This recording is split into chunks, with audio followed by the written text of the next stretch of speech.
Hi, welcome to Life Hurts, God Heals. I'm one of your hosts, Kim Ward. And I'm your other host, Pflegl. On this particular episode, we are doing something a little different. We've selected a story that Kim told, which illustrates how we surrender our obsessions to God and walk in the freedom that He has for us. That's really the key to what we've been talking about in the last episode and what we'll be talking about in this episode. The pattern that God has set for us is awareness, which is an invitation to surrender, which leads to freedom. I think you will find this is what Kim's story highlights for us. So let's get started. You know it because you've heard it before, but I had my own obsession for years with horses. And it's part of my story, and I don't even remember if it got covered the other times because there's always so much to cover. But I literally wouldn't go on mission trips. I wouldn't do anything. And now some of that was because, quite frankly, all that stuff was out of my comfort zone, and I didn't feel like I had anything to say. But the bigger part was the idea of leaving my horse for a week. I couldn't do it. And I remember going to Youth with a Mission and being in that place because in order to go, I had to lay that down and surrender it. When you get to the point where it possesses you so hard, or you possess it so hard, suddenly you find yourself without an identity. I just remember going, well, who am I if I'm not the horse girl? And having to bring that to God and going, okay, you told me to come here. You told me to go to this crazy school where I'm completely out of my comfort zone, almost 24/7. And the only thing I know really how to talk about is horses. And I don't know who I am without that. And having to surrender that and lay that, what, for me was a lifelong dream of working with horses. Obsession still actually feels like a rather mild word for it because it was everything. Whatever future plans I did have, which weren't many, all involved horses. And to go into that and all the anxiety that happened because all of a sudden I didn't have the safety net, and having to surrender to God and go, okay, well, then you need to tell me who I am because I have no clue whatsoever. The first time I said I wanted to work with horses, I was 5, and I didn't change my mind in the next 15 plus years after that. And I just remember, the first thing I remember him saying is, I love you. I have plans for you, and they're good. You have to let this die. It's already dead. And then look and see what I'll do with it. He's like, you're more than just this one thing. But that's the other thing obsession does, is it limits you in ways that you don't understand until you're out of it and on the other side of it. I still love horses. God still speaks to me through things that I know and love well, but it's no longer my identity. Mm-hmm. My identity isn't in dead things anymore. And I think that's the beauty of the surrendering to God. It was hard. It hurt like crazy because of how long I'd had that obsession, but it was worth it. Yeah, there's still days I have no idea what the heck he's doing or where he's taking us, at least on some level, I agree. Uncertainty is the problem, right? Is the sense of the unknown. And that's where our fear comes in. And fear then leads us to find something solid to hold on to make ourselves feel safe. God is the safest place on earth. He is the thing that will always be there, even when these other things end. And they all do end, as we said, but yet He will carry us through to new beginnings, and He is safe for us. And the longer I go through this disease, holding on to Him, through struggling with a disease that will, if God doesn't heal me, will put me in a wheelchair, the ending of being able to have mobility in my legs, a possibility of ending one day, of that ending. What I find every step of the way is that I've seen all along the way, God is a God of new beginnings. He is the life. And I wouldn't trade where I am, because every time I trust Him, He shows how safe He really is.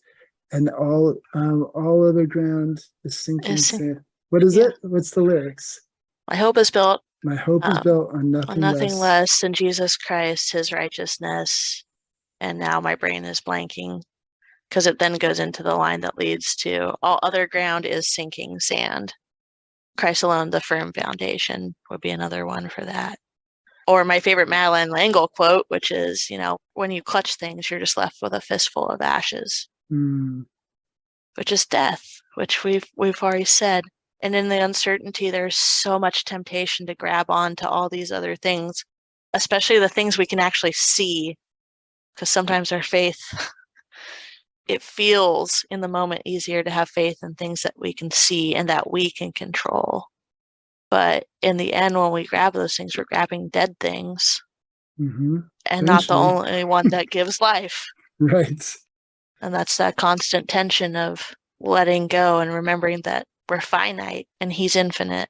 Mm, And no matter how many times we try to understand the infinite, we're literally not capable of it.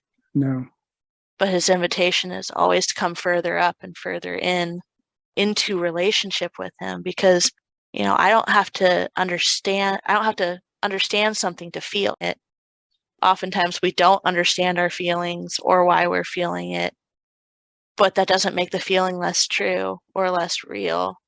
This is the argument that a lot of people make in their denial of God's existence is Mm-hmm. that they don't understand and it doesn't make sense. But let's be honest, unless you are a scientist who understands things on the molecular level, when you Mm-hmm. sit in a chair, you don't need to understand how the molecules are holding that chair together for you to trust it that it's going to hold your weight. Yeah. It's actually ridiculous to think that we have to know and understand everything about something to put our trust in it. How many people drive cars that have no mechanical skills or knowledge or experience, right? I Yeah. count myself as pretty much one of them. We don't have to understand things to trust them. We do it all the time in a physical sense. How much more true then is that of an infinite God? The beauty of his whole invitation to us is not to understand, it's just to take one step. He doesn't give us the whole picture because we couldn't handle it all because we're finite and he's infinite. The point is one step of surrender today in this moment. That's all. It's not a big thing. It's pretty simple. It may be hard at times, but it's simple. Is surrender your questions and your anxiety and your concerns and your fears and the things you want to hold on to him and let him speak and he'll give you one step and that's enough. It's so beautiful. It's just one step at a time. And man, when we walk in that, it makes things so much easier for us and it's so much more restful of a journey. Yeah. And that's really what he wants to give us. Life is restful. If you're weary and heavy burdened and you're anxious, there's an invitation to give that stuff to God. If you become aware, that's your invitation to surrender it. And in that, he can speak rest, one step at a time. Everyone can take one step, Yeah. even if it's at a crawl. Yeah. Even an infant is learning, right, to take one step at a time. And even when they fall down, do the parents get mad at that baby? No. They celebrate that the kid took a step. They Yeah. take pictures, they call their friends.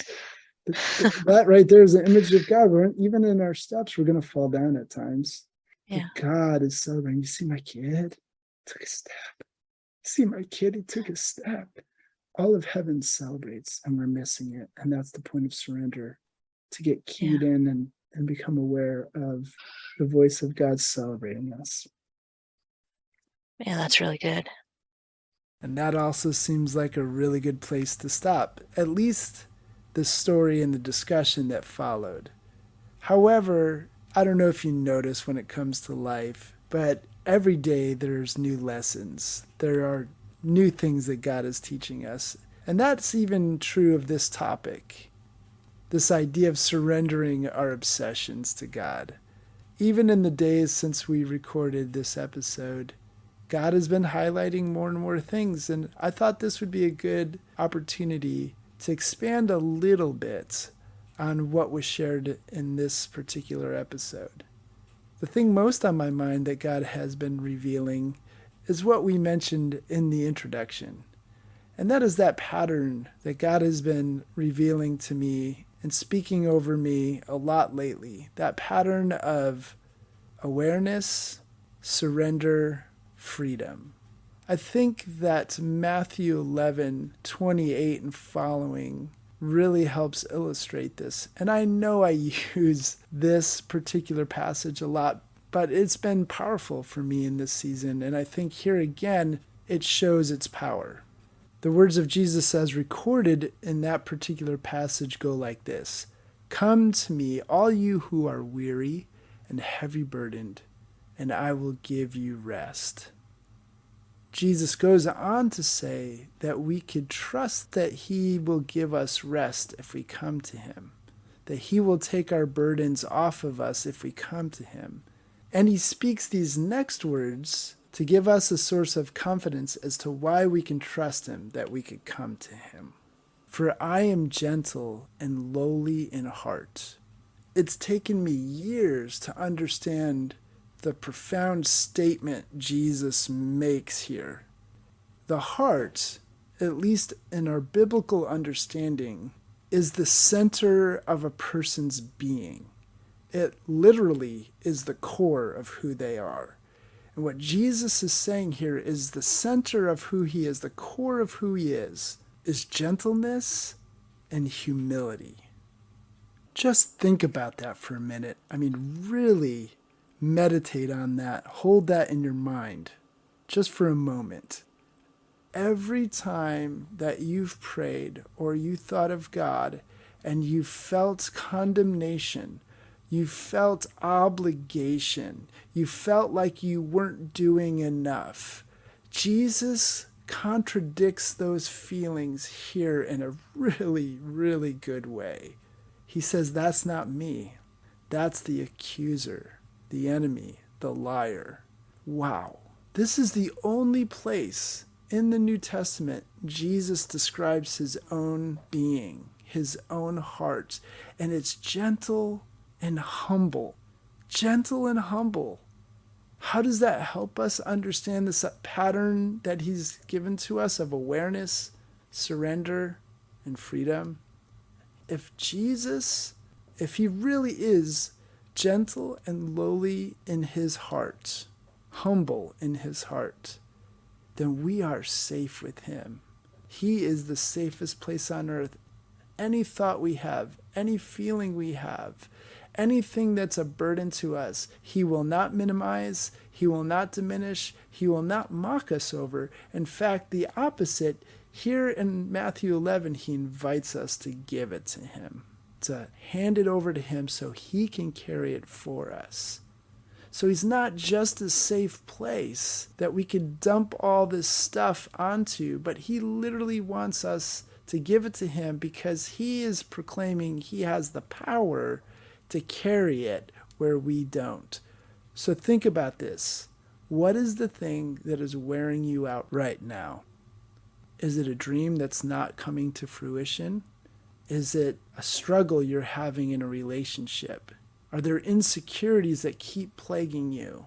Is there just a general sense of anxiety that you don't even know where it's coming from? Is there a wound that you've carried for a long time that's become a source of shame, an identity statement that you believe about yourself that you have never told anyone and you have therefore never let go of? This is Jesus' invitation to you.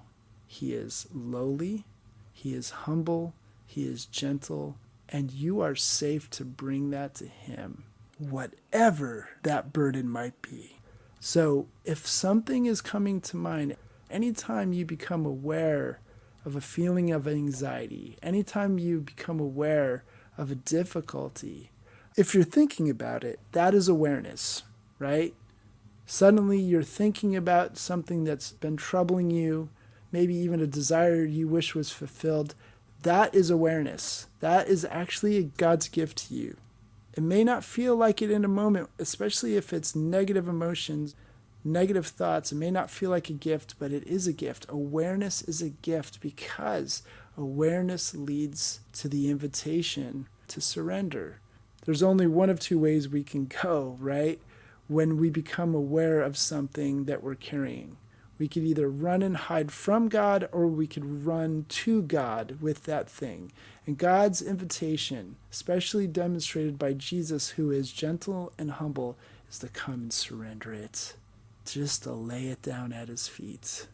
And when we do, as we've been talking about, when we get it off our chest and lay it on his shoulders, the space that thought or emotion occupied within us is now open for that gentle and humble voice of Jesus to speak encouragement and strength and love into that space. And that encouragement brings confidence and boldness to walk forward in the freedom that he gives us. This is what Kim's story is meant to highlight. This is the invitation that God offers to each of us. I hope that encourages you. And if you need more, we have one more episode about surrender. We're not done yet. Next time, we're going to talk about the rewards of surrender. So please join us for part 3 of this whole discussion on surrender next time on Life Hurts, God Heals. Thanks so much for listening to this episode of Life Hurts, God Heals. And if you're curious to know more about us and what we offer, we are part of a larger organization called Elevate Slow, which is a disciple-making movement intent on seeing the good news of who Jesus is and what he's done for us, planted in every culture around the world. If you'd like more information, you can go to our website, elevateslow.com. That's elevateslo.com. And as always, please remember that you are God's beloved, so be loved.